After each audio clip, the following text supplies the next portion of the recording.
Today you will understand how the Glow Squid managed to hypnotize a huge number of players. Well, after almost 3 years, a Minecraft developer named Felix wrote a huge text explaining how the 2020 voting was very poorly explained, and the Mojang team must not have done it as it was done in the end. For this reason, the Glow Squid hypnotized the players. A personal investigation by developer Felix. Welcome back to Bobicraft, but in English!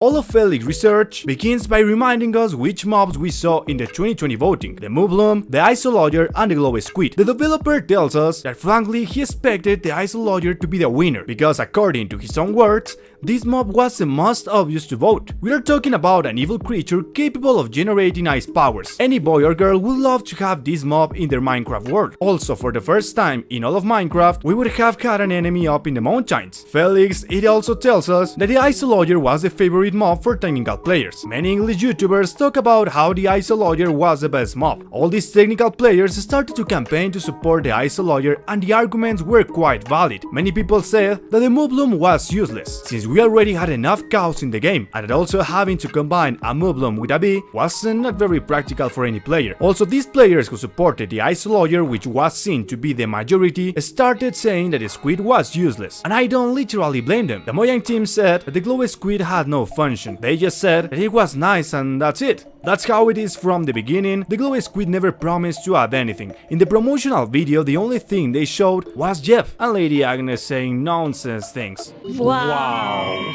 What was I meant to say again? Vote for Minecraft?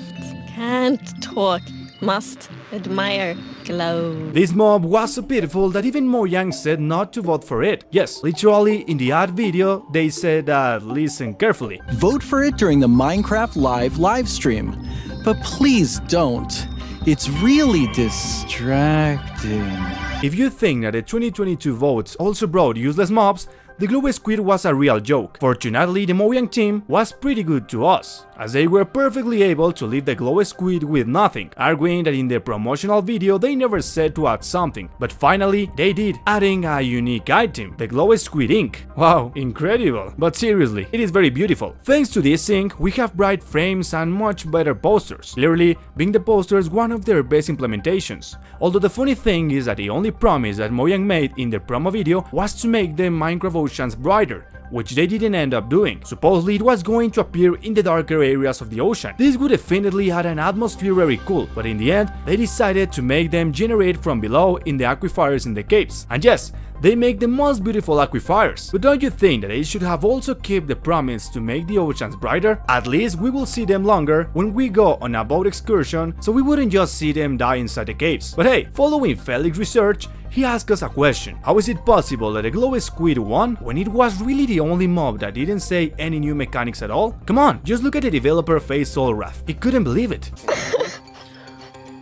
It's the Glow Squid! It's the tiny ones.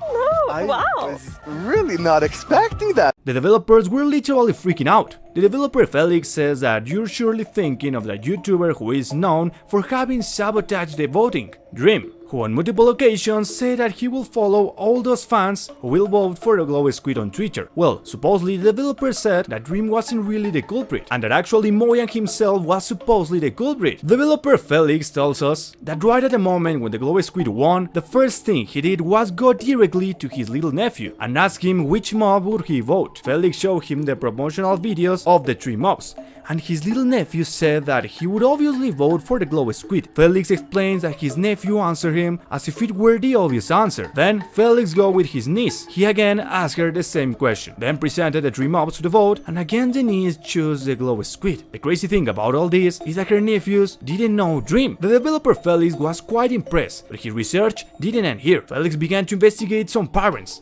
asking for which mob had their children vote for, and it turns out that the most parents said that their children vote for the Glow Squid. Felix noticed a curious pattern. The majority of young children who obviously master the game of Minecraft vote for the Glow Squid. But what sense did this have? Why did they do it? Let's remember that the children didn't know Dream. Felix came to the conclusion that this was due to the impressive art that Mojang had done, such as the epic submarine that appeared in the promotional video. And it is that yes, definitely the submarine was beautiful. Felix tells us that it was very surely this type of element that distracted from the real Glow Squid, but not only the submarine. also the hypnosis. At the beginning you can see how the glow squid is capable of hypnotizing the players, achieving an effect never seen before in the game, in addition to the crazy animation that the squid had, a stage where the mob bloom had nothing special. The isolayer wasn't in fact too empty, but the glow squid we observe an incredible submarine, hypnosis, and even epic animation like electricity. But then Felix tells us that it wasn't just the children's fault. He also investigated the adult people and told us that most of the adults who play Minecraft when the voting started says, "What is this? Was there an announcement?" Felix, seeing so many comments from people who didn't even know the complete information on the 2020 voting, realized that most Minecraft players don't have time to know the voting information, either due to the studies or by work, so they couldn't really figure out what the glow squid added and most likely just picked the glow squid because it looked cool. In fact, Felix tells us that the Mojang finished developing the glow squid and they put it in the game. He started reading all the comments from the community and revealed that there were a lot of negative comments because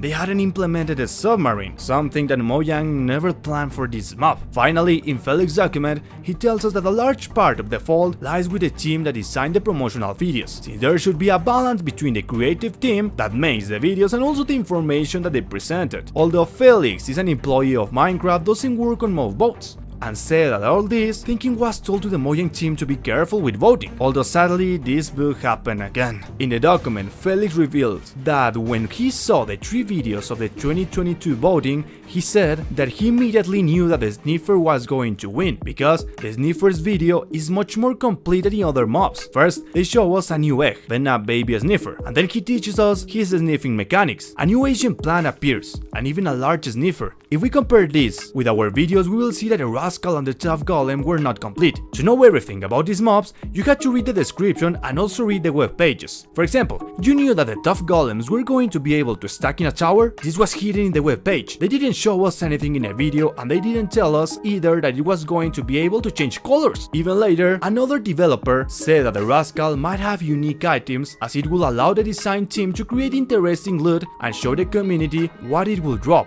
It will have been a great collaboration. Now, on Twitter, I said that it was going to be related to the end, but no. Here I rectify it because it didn't say that. It said that it would have a different interpretation than the ones in the end. So the development team would have to think of an interesting way to make it. This mob will teleport. Of course, what only one developer says doesn't mean that it will be done, since it was to go through a lot of process and other people from Mojang, but he definitely explained the other mobs the right way. And let's go, Mojang takes all these errors into account to make the voting more balanced, especially being careful with the team that develops the promotional videos. But before finishing, Felix tells us how he loves solve all voting problems, and I'm going to read it to you as it is, and he says in his text, "My crazy idea would be to say practically nothing about the mobs. We show their design, we show the environment it's in, and we say if it's a passive mob or a hostile one, and that's it. Players then vote for the mob that gives the best vibes. Then we go into the second round of voting. What should this one do, mob? Drop a raid item? Give a new block? Can you write it? And then we move on the third round of voting. What should this mob be called?" Basically, Felix proposed a vote where the community designs a mob. What do you think in the comments below?